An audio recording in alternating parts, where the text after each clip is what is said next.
Hello,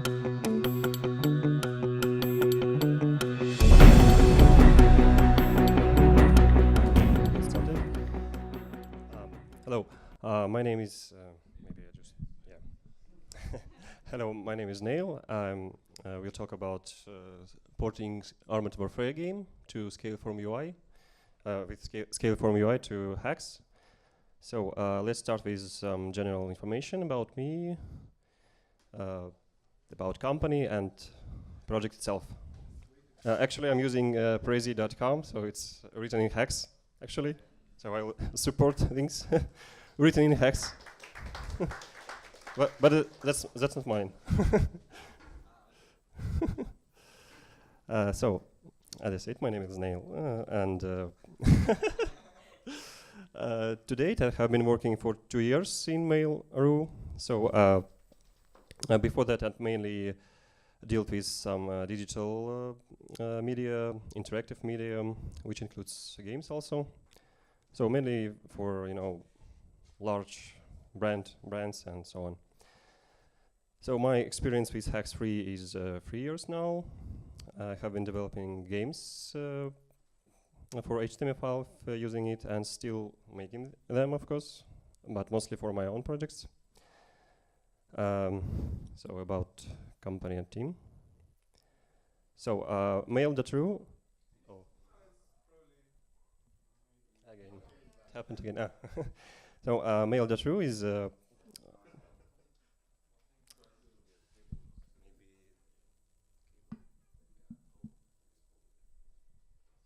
my vibration from me.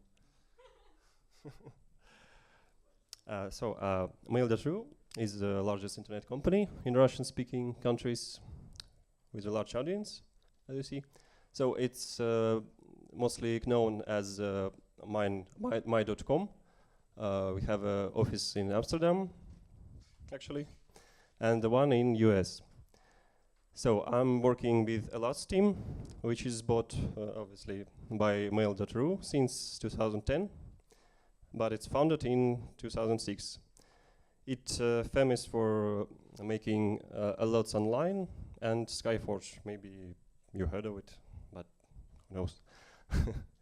Actually, I was worked on Skyforge before Armored Warfare. So, and about the game. It is free to play, massively multiplayer, online tactical military video game, whatever it means. So basically just a FPS, third-person view, tank shooter, if you wish. So, it's very similar to World of Tanks, but in the modern time, after World War II.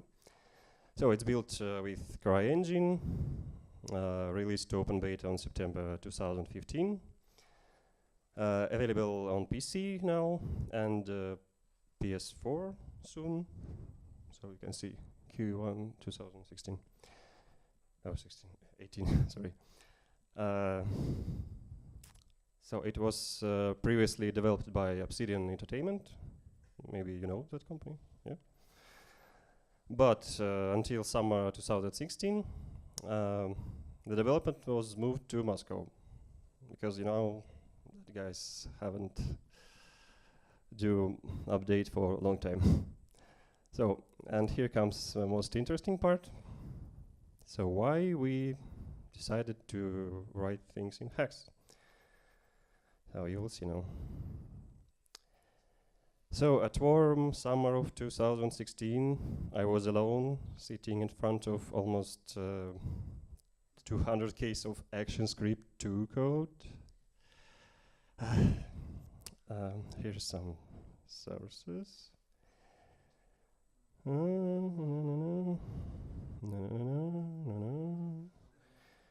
And sorry. Is it visible or not? Ah, okay. You can feel my pen, yeah. Sorry. So, but fortunately, I remembered about. So it's a photo of our office. So I remembered about Haxe 2, which is actually compatible with ActionScript 2. So thanks to Haxe. And so why we actually decided to write things on Haxe? So I will show you some screenshots. So I think it's pretty obviously. So why? But why not, for example, ActionScript 3? First of all, because we have a time limit. We couldn't afford not to release new updates for a long time. So if we will decide to port everything in ActionScript T, it will take a long time. So and we haven't have any updates on the game because ActionScript 3 actually is not compatible with ActionScript 2. So why Haxe even though? So we can see everything goes to Haxe. It's AS2 compatible, extendable, open source, future-proof, and so on. So bonus goes to Haxe. And so here's an example how we built UI for our game. You can see that we're just including old class leap, which compiles from ActionScript 2, and then we compiling new code over it. So in addition, this, however, we faced some awkward problem with 65k strings and literals limit. You know this. But we came up with a great solution. We just split code into models and so work like that. So next. Also, we changed, in addition, we optimized the way how Scaleform loads sweeps.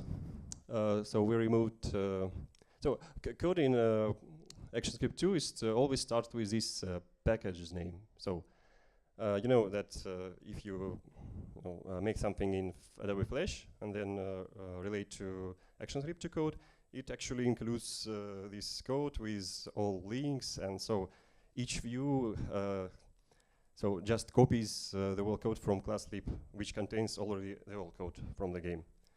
So that's why we got removed it from SVF's on load. So when Scaleform generates JFX from SVF, we're just skipping the ActionScript 2 parts. So and we get boost up to 10 times on loading. So that was great. Also, we changed the way how data exchange between client and UI. Function calls were replaced with using of auto-generated functions from C++ external APIs. And we wrote a bunch of type devs for data tree as it needed. So every data in the game is laying in tables. So here's an example. You can see the ammo, crew, and so each part is containing the other subtables and some data. So you can see before it was called in ActionScript 2 as a plain external face call string name of the function, and then arguments, and we replaced it with just how it actually lays in C++. So garage, open loot crate, and arguments. So also more on this on the next slide. So this, for example, API HX. So it just generates from C++ these headers and calls methods with some using methods. So it actually is inline static function which calls external interface with arguments. So and here's an example how it converts. So if we call function, it just replaces with this. So with a macro for that, of course. Sorry. And this how we written type devs for data paths. So for example, if we access vehicles, ID, parts, part ID, we just wrote those structures as a type diffs. So, and we can easily refactor things because all the code is now linked.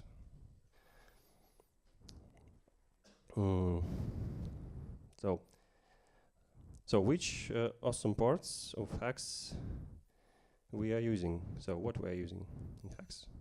Actually, of course, it's a bunch of usings. So for example, standard ones, I think it's, these things, strings, arrays, flows, just to work easier on data. So, and some custom usings, for example, here's a Eclipse, which is basically an abstraction of ActionScript free API over ActionScript free, over ActionScript 2. So it's very convenient to use. So, and it's for future when we get to ActionScript 3.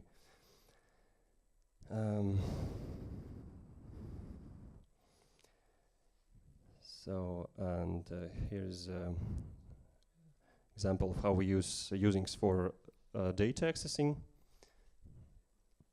So here's an old example. They used dynamic data table, which gets that string path with parameters, and we rewrite it to use type diffs from which macro data path just gets a string of this long expression, and then replaces it with parameters, and just tells C++ give me those values with these kind of types. So how it works. Oh, sorry. Whoa, what's happening? So, and here is another example of usings. So you can see how easy it is. So before we had that long function calls, and then just string and localized. So quite simple. So, and now we finally came to macros. Here is an example of how we use macro calls and what it returns. So most of all, we use expressions to strings because ActionScript mostly works with strings. For example, if we have a link to a function, it gets just a string name, or function as a string. So that's why we use those abstraction above a link to function without losing those links between things in the code. So we just make a refactor if we change function name, for example. Also use a lot of helpers. For example, this makes maps. No, maps are just objects with names and values. This one is assigning these arguments, desired arguments, and some other. So also we used macro for compatibility with ActionScript 2 because that guys. Can you see these package names? So they used capital letters in package names. So and this is not allowed in Haxe, of course. But moreover, most laughing part, I'm still so smiling about, is that they used src dot package name.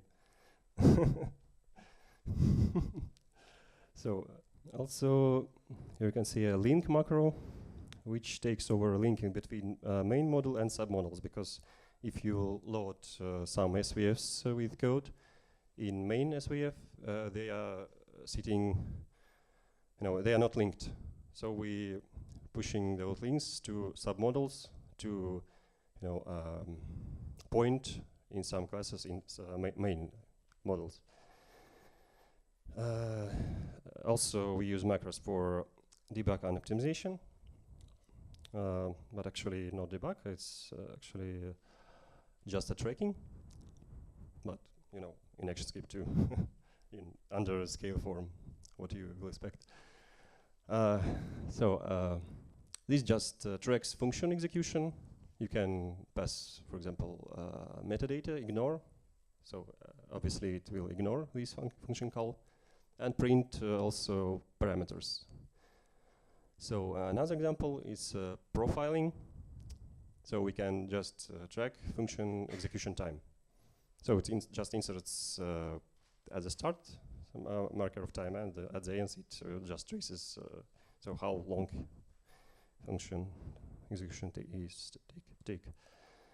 And also use it for caching things on couplings stuff or frequently used external interface calls.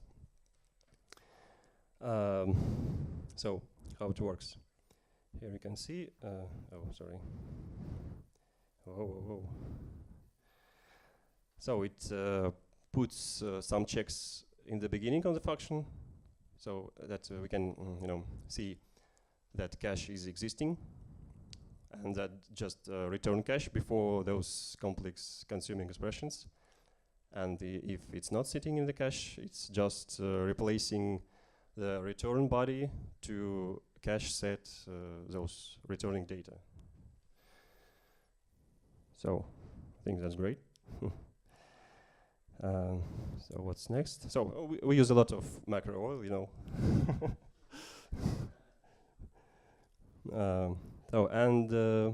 What we'll do next? So current status is 70-80% is already ported to Haxe 2. So we will complete it. We complete for porting, and then we'll target ACE3 with Haxe. Haxe 4. Actually, yeah, Haxe 4 under Scaleform 4.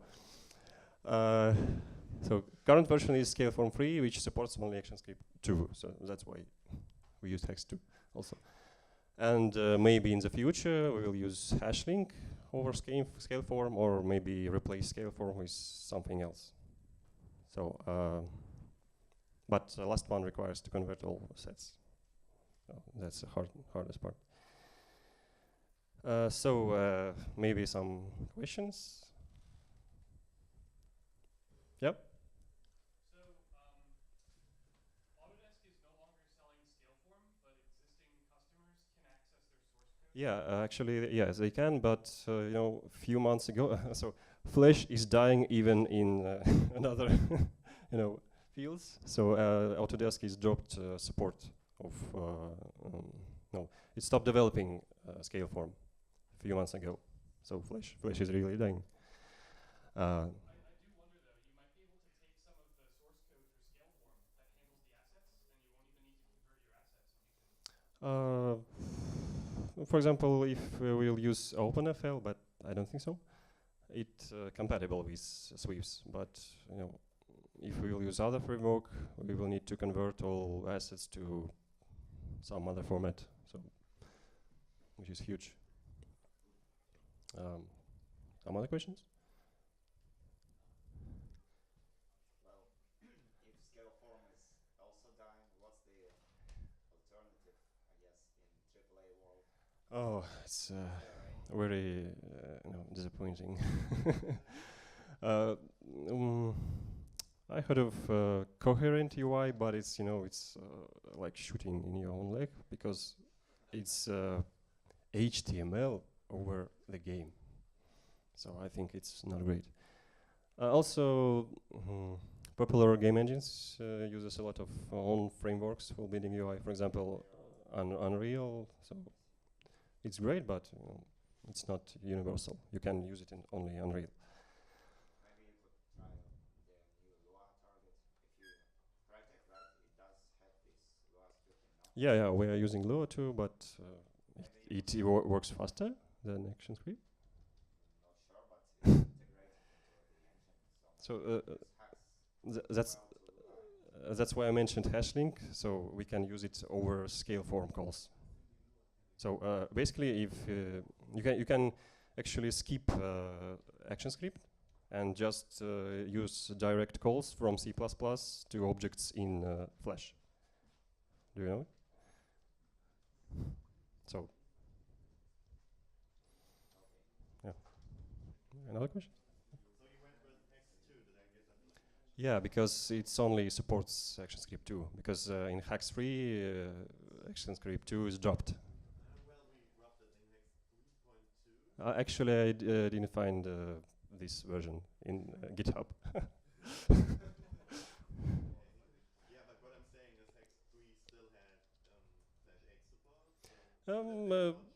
Anyway, you know, differences between Haxe 2 and 3 is not so breaking. So what did I say? Sorry. No, different. I mean differences in syntax. Sorry. Sorry.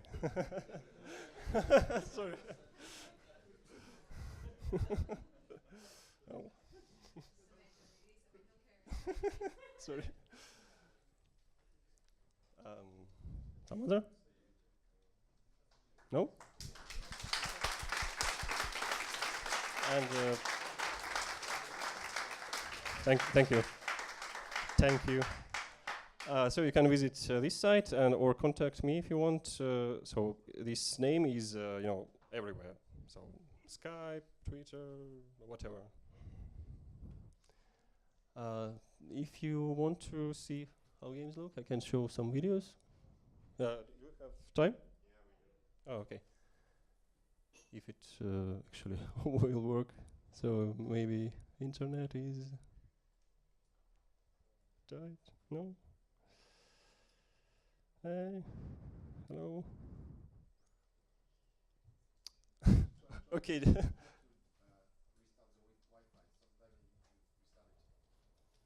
Oh, really? Okay.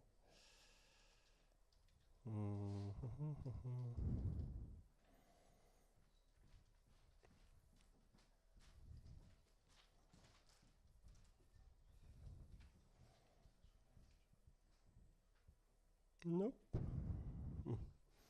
I don't know why it's not working. I don't have local videos. It's only on YouTube. Huh? This videos is from YouTube actually, and it's not working. I don't know why.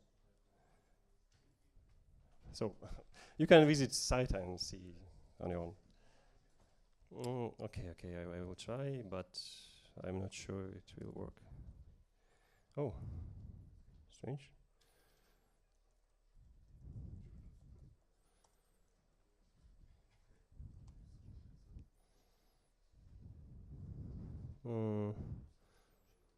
Maybe this.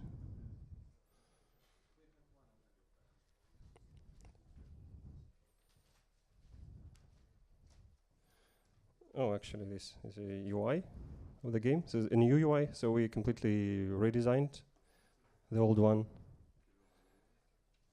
So this is what you see. It's all written in Haxe.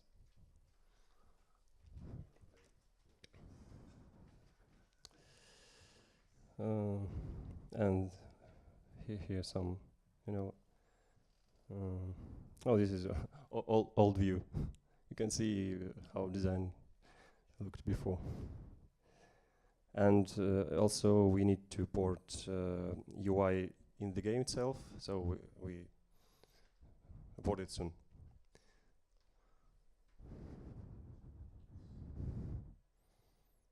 So I think it's enough. You can get the idea. Good. So thank you.